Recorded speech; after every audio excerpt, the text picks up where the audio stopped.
तर मंडई आता आम्ही निघालो एक नवीन प्रवासाला। आता मी आहे सावंतवाडीमध्ये आणि माझा मित्र भूषण राहतो कुंकेरी गावामध्ये। तर आता मी तिकडे चाललो आहे। आज पूर्णपणे फिरण्याचा प्लॅन आहे सावंतवाडीमध्ये। त्याचे मित्र मी आणि गौरव आम्ही दोघे पण जाणार आहोत। तर थारमधून पूर्ण फिरण्याचा प्लॅन आहे, ट्रॅव्हलचा प्लॅन आहे, पूर्णपणे ॲडव्हेंचर।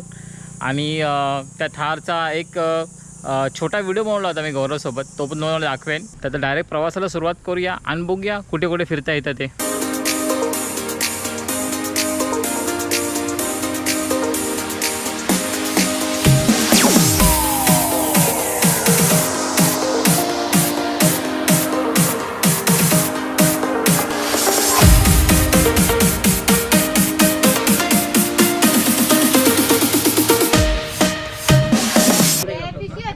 हा आहे माझा मित्र भूषण। आज प्लॅन कुठे? आज बघूया, जाऊया कुठं तरी फिरायला। आमच्या गावचे पोस्टमन आज बोल काय ते युट्यूबवर जातात। चल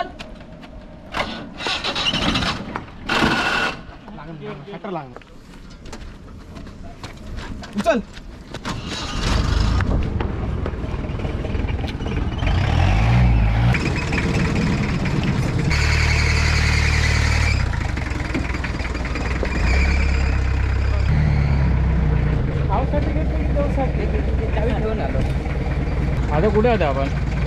वाढोस वाढोस काय? हा वाढोस काय? जीप दिली रेस्टोरेशनला। अच्छा, वाढोस जागेचं नाव आहे? होय अच्छा, ओके। रेस्टोरेशन कलर पेंटिंग चालू आहे गाडीचं। हो काय? बघूया किती जा।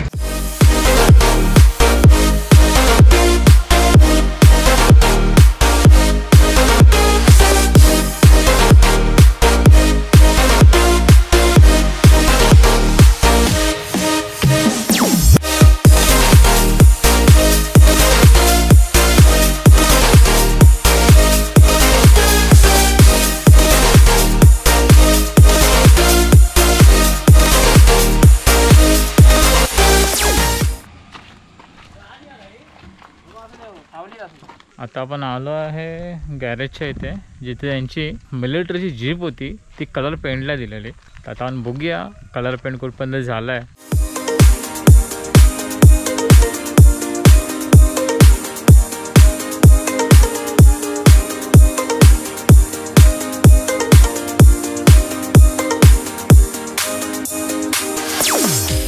भूषण आणि भूषणचे जे मित्र आहेत ना, ते जास्त करून ना क्लासिक गाडीचे जाम फॅन आहेत, विंटेज कार्स।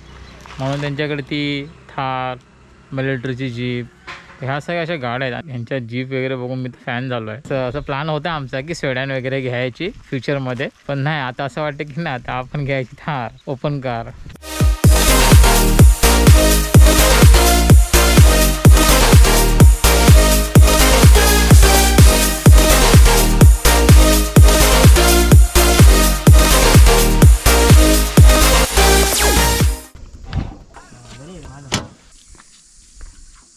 रस्त्यावरून येताना आंबेगावामध्ये जसं मगाशी भूषण बोलला की हा जो ढिगार आहे जसं दगडाचा दिसतो आहे, तर पूर्वीच्या टायमाला म्हणा किंवा आताच्या ह्याला अशी एक प्रथा होती की इथून जो पण पास करायचा, जो पण इथून जाईल तो इथे दगड ठेवायचा। इथे हे एक्झॅक्टली काय आहे, कसं आहे, काहीच माहिती नाही।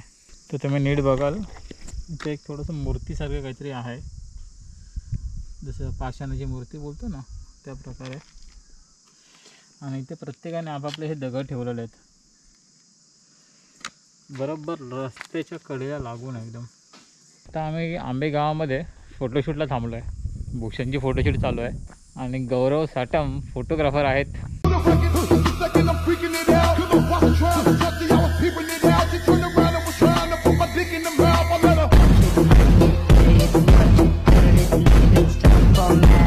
आता आलो आहे परत जाग्यावर।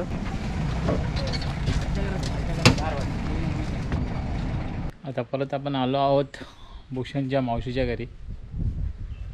तर इथे एक घर आहे, म्हणजे मी कालच बघितलेलं, व्हिजिट पण केलेलं, पण विचार करतो आता तुम्हाला शूट करून दाखवतो ते। तर कोकणातली जी पारंपरिक घरं होती ना, सुरुवातीला स्टार्टला जी मातीची घर बनवायची आणि लाकडी काम पूर्णपणे होतं, तर तिथे एक मला घर दिसलं। तुमच्या सगळ्या लोकांना माहिती असेल, पण मला दिसलं, मी तुम्हाला शूट करून दाखवतो आहे।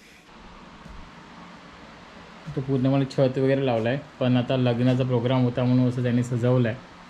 आणि हे दरवाजे पारंपरिक, हे लाकडी ग्रिल. हे असं कलर मारले आहेत. मला असं दिसायला असं वाटतं की स्टीलचे आहेत, पण हे ॲक्च्युली आहेत लाकडीच. कसं ना म्हणजे त्यावेळेला कोणत्याही प्रकारचं साधन बिधन नाही होतं, पण तरी पण असे परफेक्ट राऊंड शेपमध्ये गोल झालेले हे. आणि हा दरवाजा एवढा ब्रॉड दरवाजा म्हणजे मला असं वाटतं 2 वीथ पूर्णपणे. आणि त्या देवारा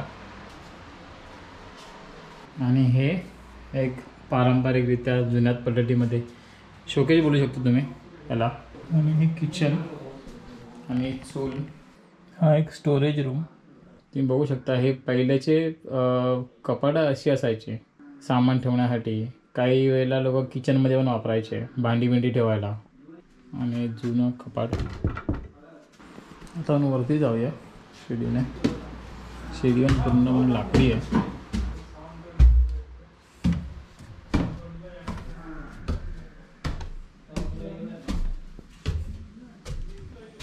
हा एक जुना फोन जो आताच्या टायमात तरी बघायला मिळत नाही, PCO कॉईनवाला. आणि ही अजून एक जागा.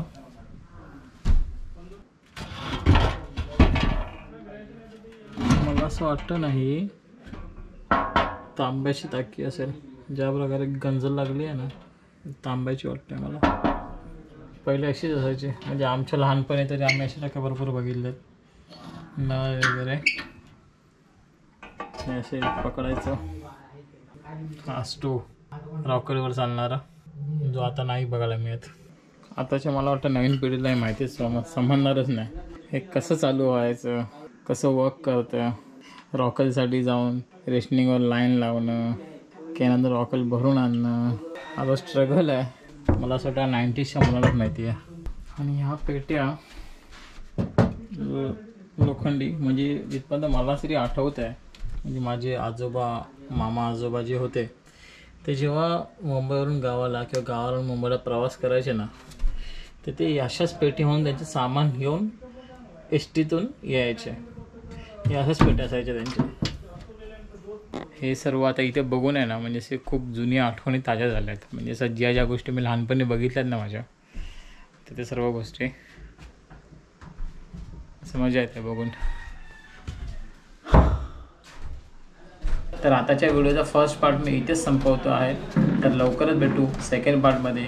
आणि हे आहेत काही झलक सेकंड पार्टच्या.